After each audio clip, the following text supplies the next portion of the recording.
Hello students, आज है next topic transformer and induction motor comparison.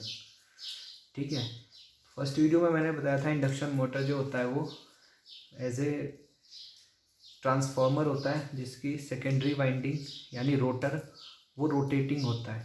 और ये हमारा एक ट्रांसफॉर्मर है जिसमें ये लोड है, लोड में दिस इज सेकेंडरी वाइंडिंग। ठीक है, दिस इज सेकेंडरी वाइंडिंग। ये क्या होती है? स्टेशनरी होती है। तो दोनों लगभग कंस्ट्रक्शन दोनों का सिमिलर नहीं बोल सकते, लेकिन एक तरह से देखें तो दोनों सिमिलर प्रिंसिपल पर वर्क करते हैं। तो इसलिए हम बोल सकते हैं कि इंडक्शन मोटर एक ट्रांसफॉर्मर ही होता है जिसकी सेकेंडरी वाइंडिंग रोटेटिंग होती है। ठीक है, तो ट्रांसफॉर्मर में जो हमारा I1 होता है, अगर हम बात करें, ये हमारा VAC है, ये E1 देते हैं, यहाँ पे इंड्यूस वोल्टेज E1 हो जाता है। I1 जाएगा तो एक फ्लक्स बनेगा। ये फ्लक्स क्या होगा? सेकेंडरी के साथ लिंक करेगा, उसमें एक EMF इंड्यूस होगा, एक करंट बनेगी I2 जो लोड करंट या सेकेंडरी करंट बोलते हैं। तो इक्विवेलेंट सर्किट में हमारा क्या होता है? एक करंट होती है I1 डैश, प्राइमरी करंट होती है। ये primary current is equal to होती है I2/A। ये करंट होती है म्यूचुअल आपका मैग्नेटाइजिंग सर्किट के बाद की करंट होती है। तो जो आपका प्राइमरी करंट होता है I1 इज इक्वल टू हो जाता है इसमें आपकी I0 जिसको बोलते हैं नो लोड करंट, और I1 डैश। ओके, तो ये होता है आपका I1 डैश।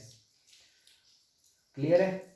अब देखो, हम इसका ट्रांसफॉर्मर का फेजर डायग्राम बनाते हैं। तो फेजर डायग्राम कैसे बनेगा? सबसे पहले हम ले लेते हैं फ्लक्स। फ्लक्स से हमेशा 90 डिग्री लैग बिहाइंड होता है आपका इंड्यूस्ड EMF। अब इंड्यूस्ड EMF E1 इंड्यूस हुआ था, लेकिन इस यही सेम फ्लक्स सेकेंडरी से लिंक हो रहा है, तो जो सेकेंडरी में इंड्यूस्ड EMF होगा वो भी इसी के फेज में होगा, E2। और E1 E2 जो होता है, ये E1 E2 सप्लाई वोल्टेज का अपोज करता है लेंज लॉ के अकॉर्डिंग। तो ये किधर होगा? 90 डिग्री पीछे होगा। क्लियर है? तो इसमें क्या होता है, अब हमारे पास एक होता है नो लोड करंट, ये होता है आपका नो लोड करंट I0। इस I0 के दो कंपोनेंट बनते हैं। इस कंपोनेंट जो फ्लक्स के साथ होता है, this is magnetising component IM, और सप्लाई वोल्टेज के टर्म में करंट कंपोनेंट होता है IC। ठीक है, अगर हम लैगिंग लोड पे लें तो E2 से 90 डिग्री पीछे होगा आपका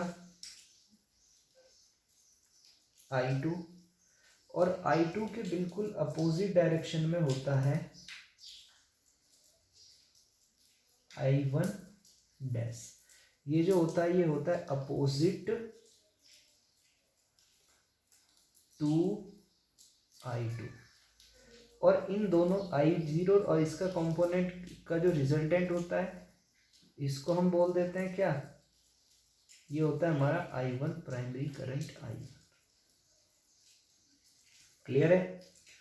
तो हमारा यहाँ पे क्या होता है, देखो ये वाला एंगल होता है, ये जो नो लोड पे है, इसको हम बोलते हैं phi naught, no load angle.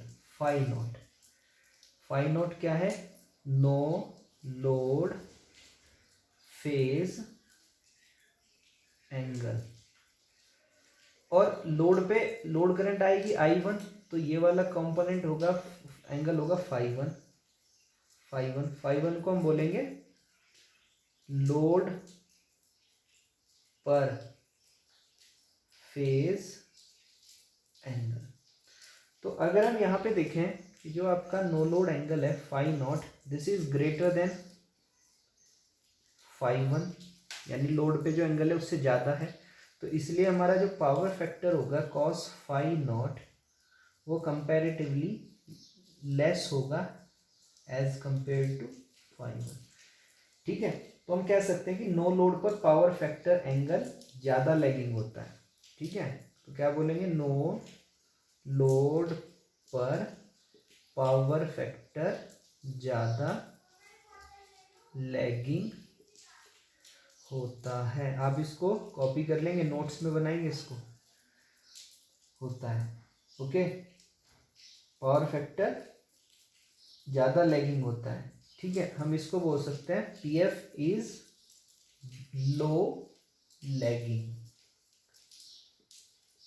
Okay, फिर जैसे ही अब अगर आप बात करें एट लोड, लोड पे आपका जो फाई वन है वो रिड्यूस हो जाता है फाई नॉट से। तो जो आपका कॉस फाई वन होगा ये ज़्यादा होगा कॉस फाई नॉट से। तो इसका हम बोल सकते हैं कि लोड इंक्रीज होने पर पीएफ एंगल क्या होता है, रिड्यूस होता है। आप फिर से डायग्राम से देख सकते हैं, रिड्यूस फाई वन रिड्यूस हो जाएगा तो आपका पावर फैक्टर क्या होगा, पावर फैक्टर होगा आपका इम्प्रूव हो जाएगा आपका as compare to no load, improve हो जाता है। तो ये इंडक्शन मोटर में ट्रांसफार्मर के लिए था। अब हम ड्रॉ देखते हैं इंडक्शन मोटर के लिए। तो मैं इंडक्शन मोटर ड्रॉ करूँगा यहाँ पे। तो ट्रांसफार्मर में क्या होता है, एयर गैप नहीं होता है अंदर, लेकिन इंडक्शन मोटर में क्या होता है, मैं ये एक इंडक्शन मोटर बनाई, ये स्टेटर हो गया, ये स्टेटर के अंदर रोटर हो गया, ये शाफ्ट हो गई। ठीक है, इस शाफ्ट के ऊपर आप यहाँ पे लोड अप्लाई करते हैं, मैकेनिकल लोड, ये इसका। ठीक है, यहाँ पे 3 फेज सप्लाई दे देते हैं, 3 फेज सप्लाई देते हैं। तो देखो इसमें क्या होता है, चेंज क्या आते हैं इंडक्शन मोटर में, इसमें यहाँ पे एयर गैप ज़्यादा होता है। एयर गैप ज़्यादा होने के कारण यहाँ पे जो आपका मैग्नेटाइजिंग कंपोनेंट होगा करंट का वो क्या होगा, ज़्यादा होगा। तो सेम यही देखो, दिस इज फ्लक्स। ओके, ये आपका इस साइड E2 डैश बनेगा रनिंग कंडीशन में, अब इसको बोलते थे SE2। क्लियर है, SE2 हो जाता था। ठीक है, और इससे 90 डिग्री पे ये आपकी रोटर करंट होती थी I2। तो इसमें आपका जो मैग्नेटाइजिंग कंपोनेंट होगा वो क्या होगा, वो लार्ज होगा ट्रांसफार्मर के कंपैरिजन में। ये सप्लाई वोल्टेज V हो गया। ठीक है, और IC हो गया ये। तो अगर आप इन दोनों का रिजल्टेंट निकालोगे तो आपका जो नो लोड मैग्नेटाइजिंग करंट का मैग्नीट्यूड आएगा वो क्या आएगा, वो ज़्यादा आ जाएगा एज कंपेयर टू ट्रांसफार्मर। ठीक है, ट्रांसफार्मर के कंपैरिजन में ज़्यादा होगा।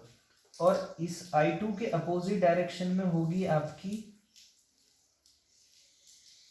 ये IC होता है, इसके अपोजिट डायरेक्शन में आप लेते हैं I2/A, और इन दोनों का जो रिजल्टेंट आएगा, this resultant is called I1।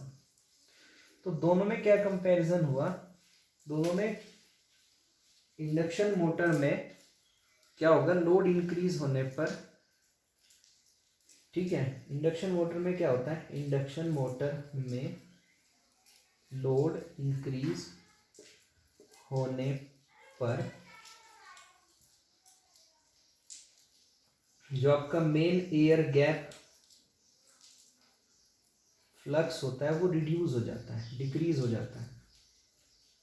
ठीक है, main air gap flux reduce हो जाएगा। तो जिससे आपको क्या करना पड़ेगा, फ्लक्स को कांस्टेंट रखने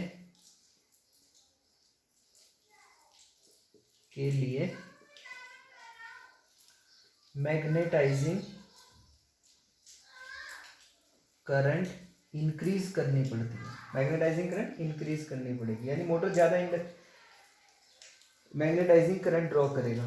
तो इसमें क्या हो जाता है इंडक्शन मोटर में कि जो आपका मैग्नेटाइजिंग करंट होती है IM फॉर इंडक्शन मोटर, ये किससे ज़्यादा होती है as compare to IM of transformer.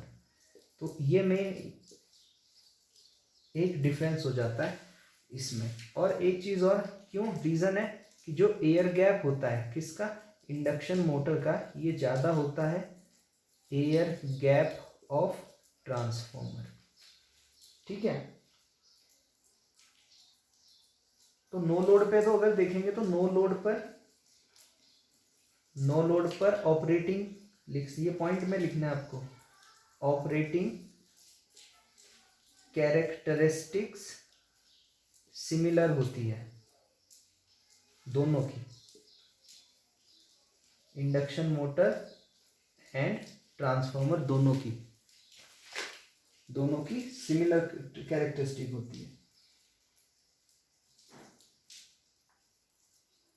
दूसरा एक नेक्स्ट डिफरेंस क्या हो जाता है, एक डिफरेंस देखो, जो फ्रीक्वेंसी होती है रोटर इंडक्शन इसमें ट्रांसफॉर्मर में, in transformer primary frequency secondary frequency के इक्वल होती है। और इन इंडक्शन मोटर में अगर आपकी रोटर फ्रीक्वेंसी अगर आप स्टेटर फ्रीक्वेंसी की बात करें तो स्टेटर फ्रीक्वेंसी आपकी होती है F और रोटर फ्रीक्वेंसी जो कि सेकेंडरी होता है वो हो जाती है SF। तो यानी दूसरा मेन डिफरेंस होता है कि फ्रीक्वेंसी डिफरेंट होती है दोनों की। ठीक है, फिर इंडक्शन मोटर में ये आपको पता है मैकेनिकल लोड होता है इंडक्शन मोटर में, और ट्रांसफॉर्मर में इलेक्ट्रिकल लोड होता है। कहाँ, सेकेंडरी पर। ठीक है, तो ये सारे पॉइंट आप इसके याद कर लेना और अच्छे से नोट कर लेना, बहुत इंपॉर्टेंट है। मेन यही है कि एयर गैप ज़्यादा होता है, एयर गैप ज़्यादा होने से लार्ज मैग्नेटाइजिंग करंट की रिक्वायरमेंट होती है। पावर फैक्टर मैग्नेटाइजिंग करंट के रिस्पेक्ट में देखेंगे तो इंडक्शन मोटर का पावर फैक्टर ज़्यादा पुअर होता है एज कंपेयर टू ट्रांसफॉर्मर। ठीक है, ये याद रखना, इंडक्शन मोटर का पावर फैक्टर ज़्यादा पुअर होता है ट्रांसफॉर्मर से बिकॉज ऑफ एयर गैप ज़्यादा है। ज़्यादा एयर गैप के लिए फ्लक्स को कांस्टेंट रखने के लिए आपको मैग्नेटाइजिंग करंट को बढ़ाना पड़ेगा। ठीक है, तो ये इंपॉर्टेंट पॉइंट है, इनको याद कर लेना। Okay, thank you.